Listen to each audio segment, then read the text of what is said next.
Want to ensure that you deeply internalize the Quranic insights in this series? Then download and follow along with our free guided workbook from bayyinah.com/amazed. Salams, Ustadh.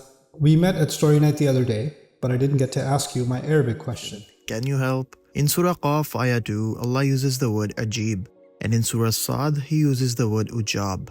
Why is this strange in one ayah and totally strange in another when the story is the same? Doesn't it change what the pagans said?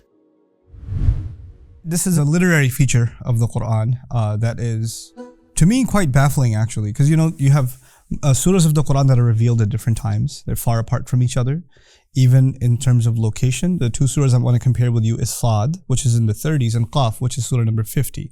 So they're just decently apart from each other. And you find sometimes that there are ayahs in these surahs that are very similar to one another, but there are some textual differences. So he'll say the same thing, but actually more accurately, he'll say almost the same thing, right?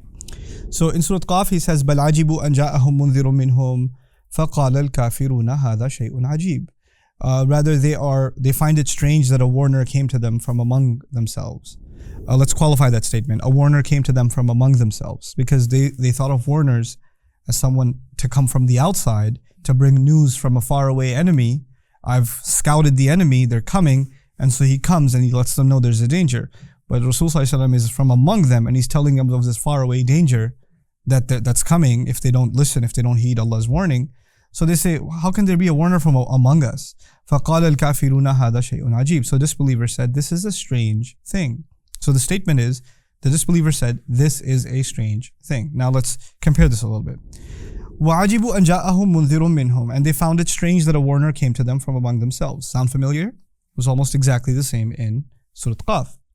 قَالَ الْكَافِرُونَ هَذَا سَاحِرٌ كَذَّابٌ. Disbelievers said, this is a magician and a perpetual liar. Now that's new. That was not in Qaf, right? أَجَعَلَ الْآلِهَةَ إِلَهًا وَاحِدًا. Did he take all of our gods and turn them into just one? Also not something we found in the previous. إِنَّ هَذَا لَشَيْءٌ عُجَابٌ. That certainly is a pretty strange thing that we found before. So there are the beginning and ending elements. They found it strange that a warner came to them is there in both. And disbelievers saying that this is something strange is found in both, right? But let's count. In the first case, they found it strange that a warner came. Fine. In the second case, they also found it strange that a warner came, but additionally, they said this is a magician. Now you would think magician is an insult to the Prophet ﷺ, but actually, if you analyze it, it's a compliment. It's an acknowledgement that what he has to say cannot be explained away through common sense. There is something mysterious, something inexplicable, something in the unseen, something unseen to the naked eye that's going on here. And when you talk about something that is beyond reason to you, you cannot make common sense of it. You call it what?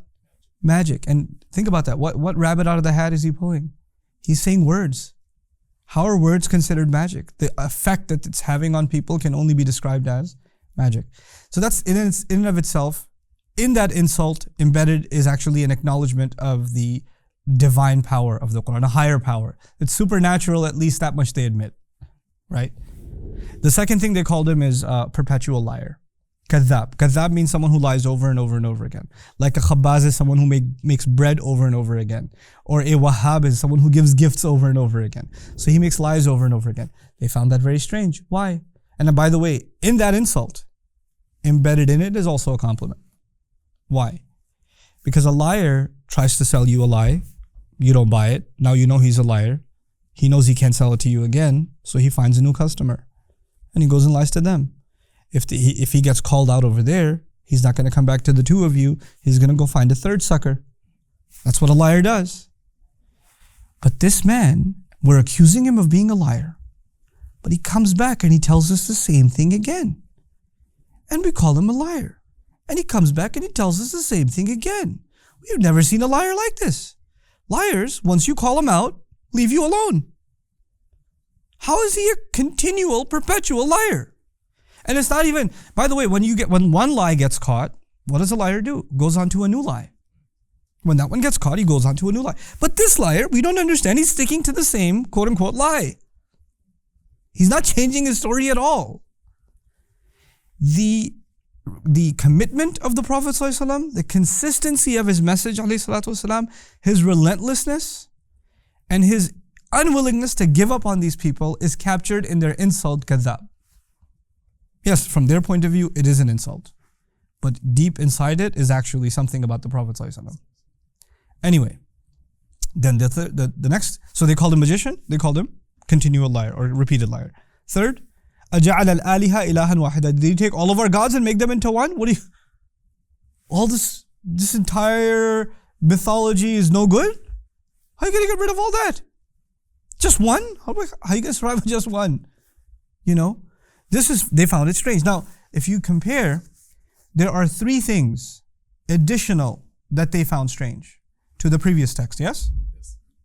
Because in the previous text, they thought a warner came and that's weird. This one, they thought a warner has come, it's weird. But additionally, he's a magician. Additionally, a liar. And thirdly, he took all of our gods and made them into one. Now keep in mind, three. Okay, go back. Disbeliever said, هَذَا شَيْءٌ عَجِيب. This is a strange thing. That's what they said. In this ayah, it says, إِنَّ هَذَا لَشَيْءٌ عُجَابٌ. Now, pay attention to this.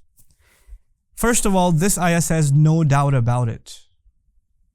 The first ayah said, this is a strange thing. This one's saying, no doubt about it. This is a strange thing. There's one additional layer of emphasis. In what words? No doubt. Inna. Okay. Inna hada la shay. No doubt, truly this is a strange thing. Truly, the la in la shay is not found in the first ayah. So how many additional layers of emphasis? Two. There they said strange, ajib. Here they say ujab, extremely strange. Ujab is a hyperbolized, empowered form of the word ajib. Third layer of emphasis. This statement is 3 times more emphatic than the former statement, and this statement has 3 more things they found strange compared to the first. How do you keep track of that? How do you say that statement and this statement are very similar, except this one has 3 additional things, so the emphasizers at the end should correspond? And how do you say something and keep in mind, wait, a few months ago I said this, and therefore I should emphasize 3 more times here compared. And all of this in speech. Like, you're not reciting, he's not even like referencing the other ayah. This is another surah altogether. And this is happening in the Quran.